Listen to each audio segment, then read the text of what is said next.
Assalamualaikum warahmatullahi wabarakatuh.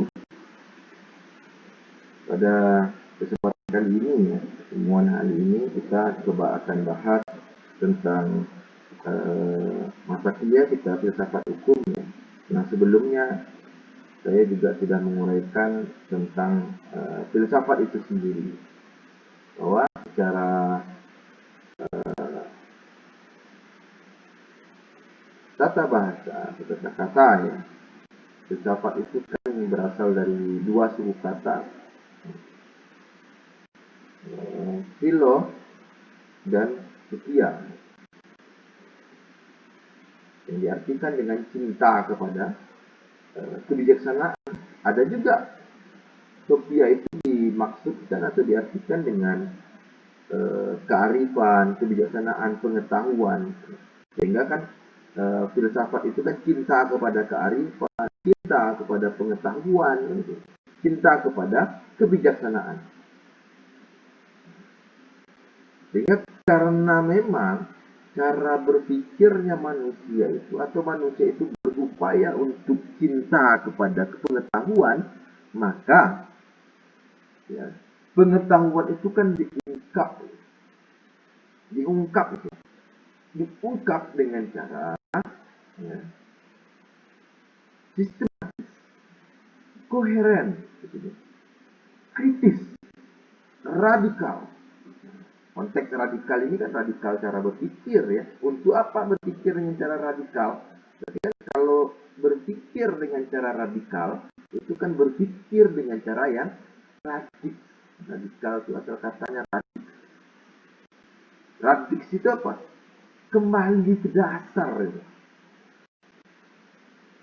Sehingga berpikir dengan cara yang radikal, berpikir sampai ke akar-akarnya, sampai ke dasar-dasarnya.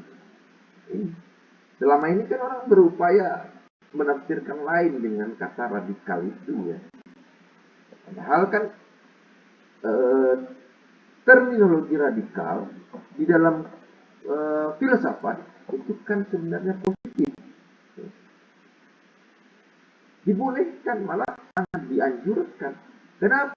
Karena ketika orang berpikir dengan cara radikal atau kembali ke dasar, maka orang itu berupaya untuk menemukan hakikat atau makna dari kedalaman sesuatu itu sendiri. Kemudian kan itu juga bagian daripada kritik pada manusia terhadap ilmu pengetahuan. Kan ini dia. Kan yang nggak ada tuh yang radikal itu, yang tidak positif dalam tataran cara berpikirnya.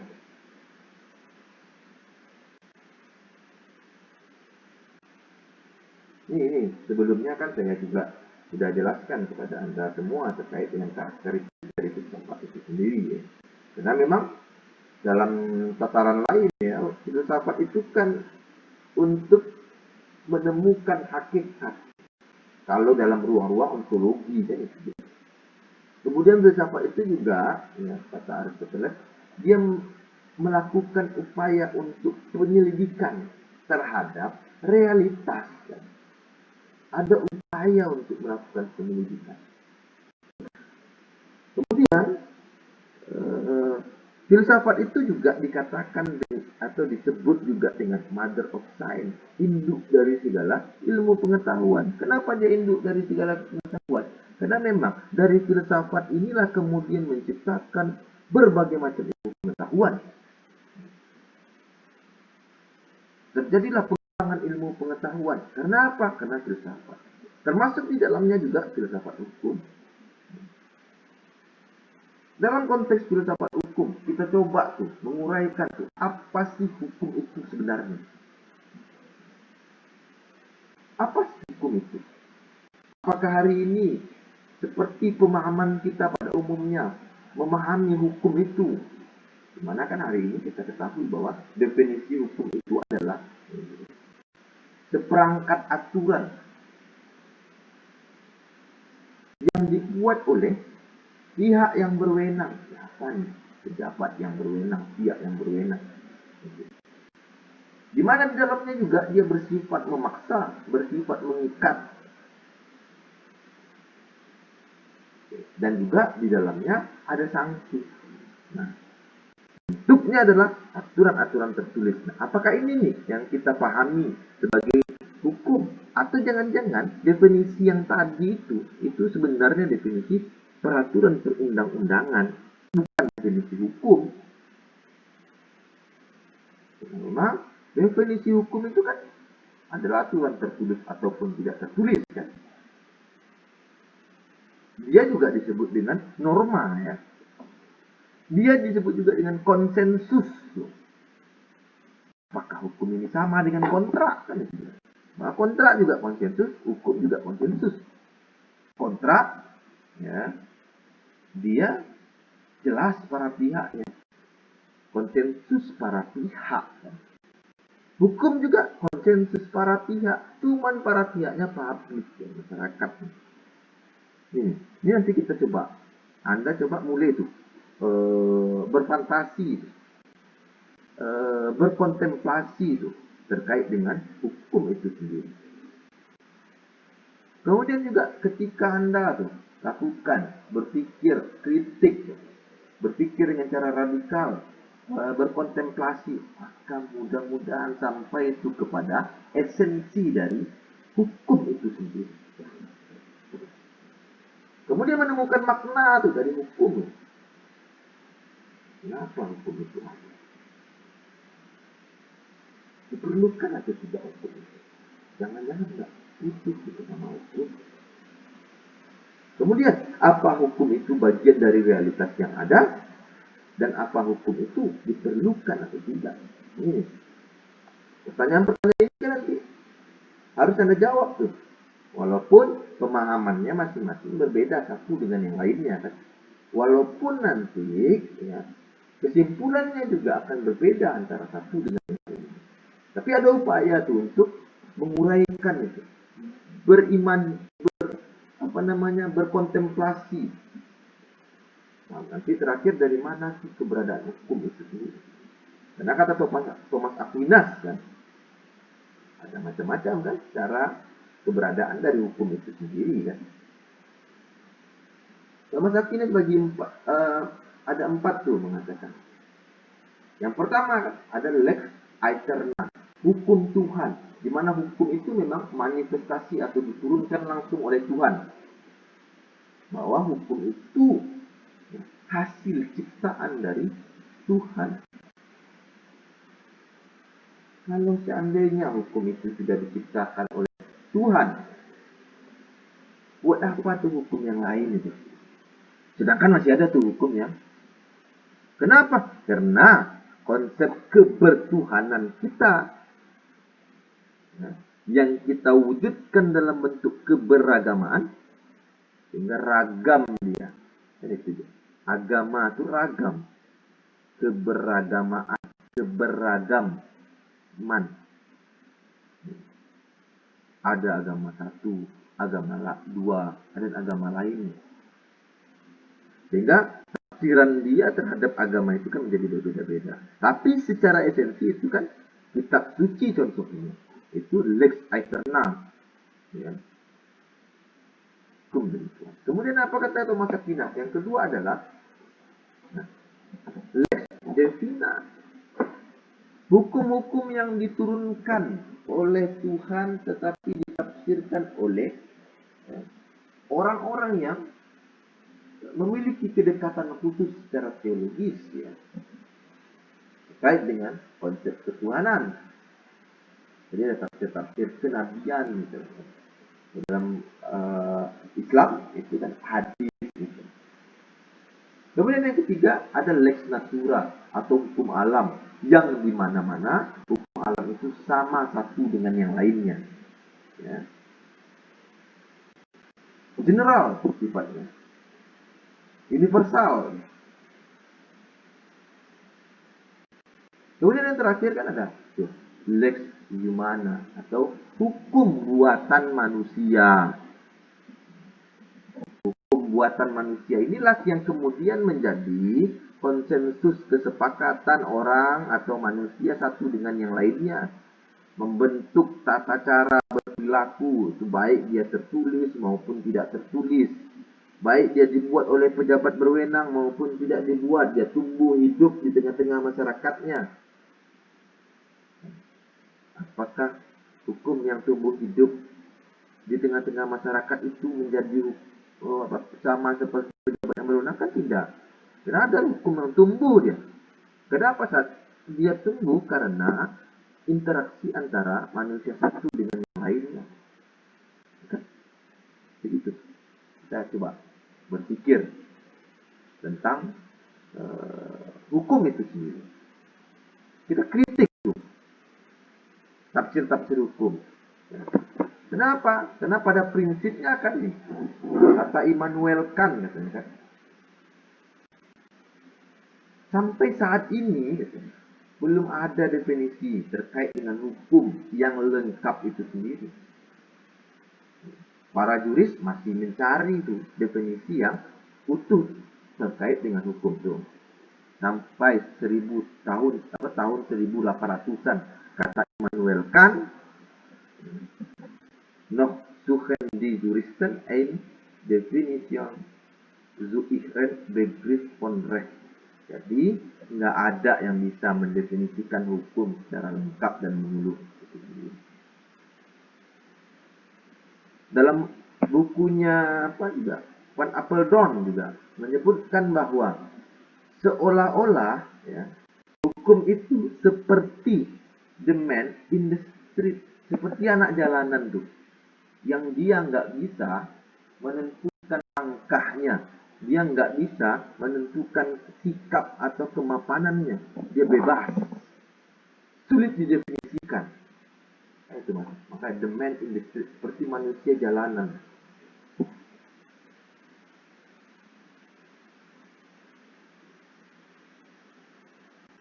Itu kata Van Apel, sehingga sulit juga untuk memberikan tafsiran hukum.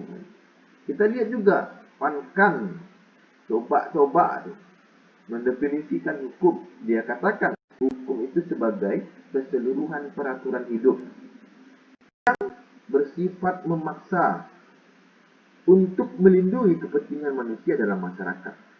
Van Kant kan. Coba deh. Apakah memang benar bahwa hukum itu adalah keseluruhan aturan? Apakah benar hukum itu sifatnya memaksa?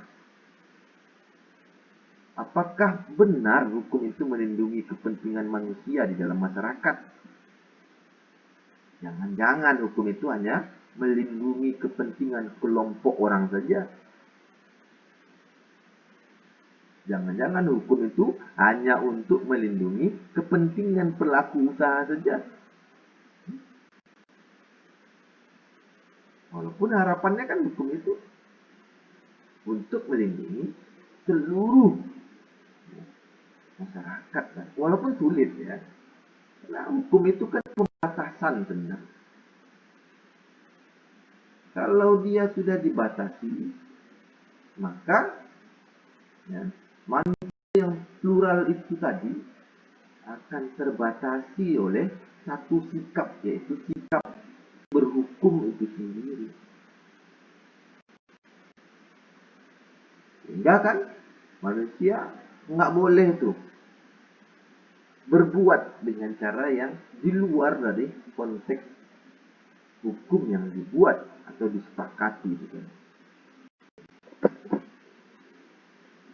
Kemudian kita bisa lihat juga kan, coba tuh kata Utrecht kan.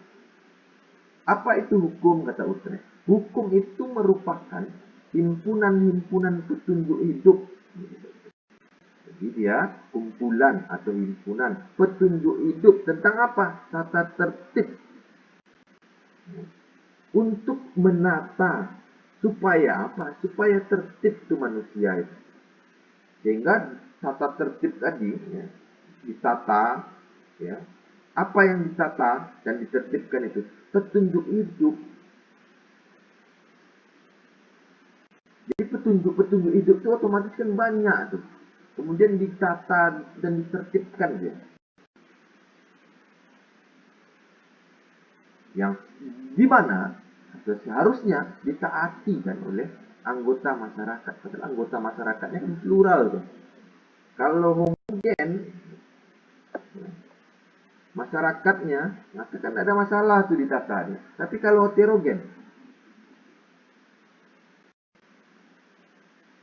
menata, menertibkan masyarakat yang heterogen, di mana latar kebudayaannya, latar belakang hukumnya, ya, hukum dia punya hukum yang sifatnya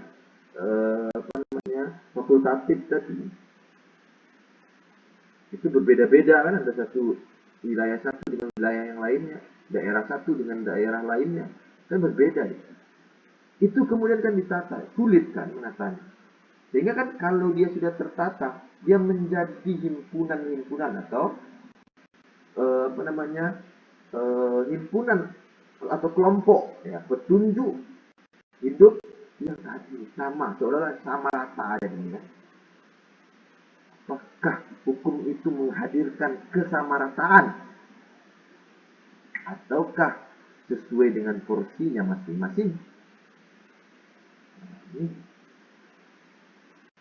Kalau dia kesamarataan misalnya, nah, Anda nih hidup nih satu keluarga, punya kakak, punya Anda dan punya adik, misalnya, 3 orang nih, kakak, Anda, adik. Kalau dia sama rata, maka orang tua akan kasih sama tuh rata tuh uang jajannya 50.000, 50.000, 50.000. Padahal kebutuhan kakak itu kan berbeda dengan kebutuhan adiknya. Apakah hukum itu membuat kesamarataan itu? Atau jangan-jangan hukum itu coba memberikannya sesuai dengan proporsinya. Oh kakak 100.000, Anda 50.000, adik itu 30.000 atau 20.000. Tapi mengukur ini itu gimana tuh dalam komunitas masyarakat? Atau jangan-jangan equality before the law, semua sama di hadapan hukum. Ya, baik itu dalam pemilu antara Anda, ya, orang gila tuh, dan yang lain-lainnya sama semuanya. Ini kan menjadi definisi, menjadi pertanyaan besar tuh hingga sekarang ini. Coba kita lihat tuh, menurut apa kata Ponsatiki, pengertian hukum menurut Ponsatiki. Dia katakan ya, Ponsatiki katakan, hukum itu tidak sengaja dibuat. Jadi nggak bisa tuh hukum itu dibentuk ya, seperti kata Utrecht tadi kan, titik ya. Hukum itu dibentuk kan. Tapi kalau kata Ponsatiki enggak, hukum itu nggak sengaja dia dibuat. Akan tetapi hukum itu lahir dan lenyap bersama-sama dengan masyarakat. Dia tumbuh tuh dengan sendirinya tuh di dalam komunitas masyarakat tuh. Dia lahir di sana. Dia juga bisa lenyap tergantung pada masyarakatnya. Hilang masyarakat, hilang hukum. Ada masyarakat, maka muncullah hukum. Sehingga memang hukum itu dibentuk dari masyarakatnya. Sehingga kan nggak ada tuh pejabat yang berwenang misalnya. Sehingga tuh kata Ponsatiki, tugas para peneliti-peneliti hukum itu adalah mencari hukum, menyelami masyarakatnya untuk mencari atau menemukan hukum itu sendiri. Nggak boleh itu dibentuk. Nggak ada tuh anggota legislatif tuh yang membentuk aturan tuh, nggak ada. Tetapi katanya tuh, ambil tuh masyarakat, turun tuh ke masyarakat, menyelam tuh kepada masyarakat. Anda temukan tuh hukum-hukum yang, aturan-aturan yang digunakan oleh masyarakat, kemudian itu diangkat ya dan menjadi tata berat atau peraturan di tengah-tengah masyarakat, sehingga hukum dan masyarakat itu menjadi satu kesatuan dia. Beda dia. Ya. Kalau seandainya ada anggota legislatif, ya, selaku pejabat berwenang, anggota legislatif dan eksekutif tuh ya, membentuk hukumnya masing-masing, membentuk aturan-peraturan perundang-undangan, kemudian digunakan itu ke tengah-tengah masyarakat. Jadi beda kan? Jadi kan sulit juga tuh untuk menemukan apa definisi hukum. Kemudian juga kita lihat nih pendapatnya Roscoe. Ya. Di dalam bukunya kan dia sebutkan law is a tool for social engineering. Hukum itu adalah alat. Apakah benar hukum itu alat? Kita pertanyakan, apakah benar dia alat? Alat itu kan menggunakan untuk membantu manusia, memudahkan pekerjaan-pekerjaan manusia. Misalnya kita contohkan ya, Anda ingin tebang pohon. Alatnya apa? Alatnya boleh menggunakan pisau lama tapi ya. Anda gunakan parang agak lebih cepat alatnya. Kemudian Anda gunakan itu mesin pintu lebih cepat lagi tuh. Ini alatnya. Tapi ya pengguna alat itu ya manusia. Manusia gunakan pintu. Alat itu kan harus patuh tuh kepada manusia. Dia nggak bisa atau nggak punya tuh kewenangan sendiri untuk menentukan dirinya sendiri. Itu alatnya. Nggak bisa bergerak sendiri kan. Kalau manusia nggak gerak kan. Ya, mungkin oke lah. Kalau mesin pintu tinggal ditekan, tapi tetap juga kan membutuhkan manusia. Apakah hukum itu ditafsirkan seperti itu atau tidak? Kalau hukum adalah alat, maka dia sebagai alat yang bisa dikendalikan oleh manusia. Padahal kenyataannya kan tidak. Wah, di lain sisi, hukum itu kan bisa mengendalikan manusia.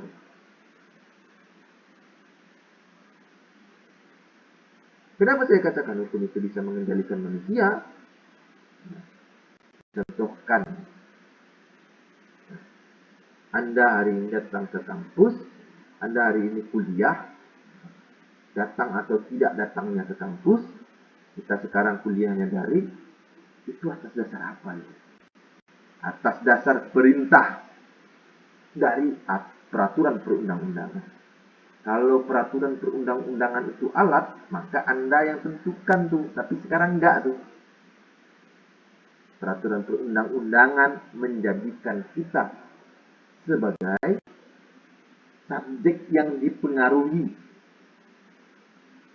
subjek yang dikendalikan. Siapa yang mengendalikan? Hukum. Jadi pemahaman kita secara keseluruhan bahwa yang mengendalikan itu kan sebenarnya subjek. Sehingga kan bisa kita kritik nih pendapat Roscoe bahwa dia sebagai alat, keliru juga hukum itu sebagai alat. Bahwa di lain sisi hukum itu kan sebagai subjek dia. Kenapa? Karena dia bisa mengendalikan manusia. Bisa mengendalikan semua pihak.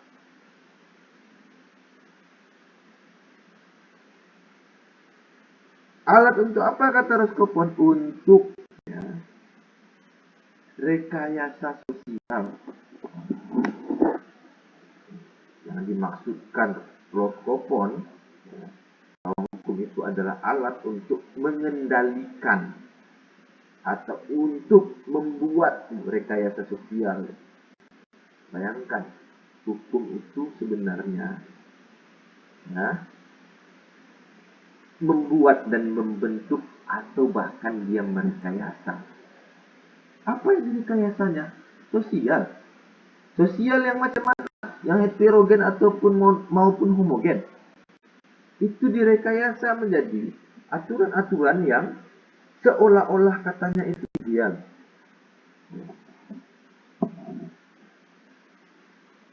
Sehingga kan hukum itu kan coba tuh mengatur ya, merekayasa tuh Sosial ini siapa? Masyarakat, bukan?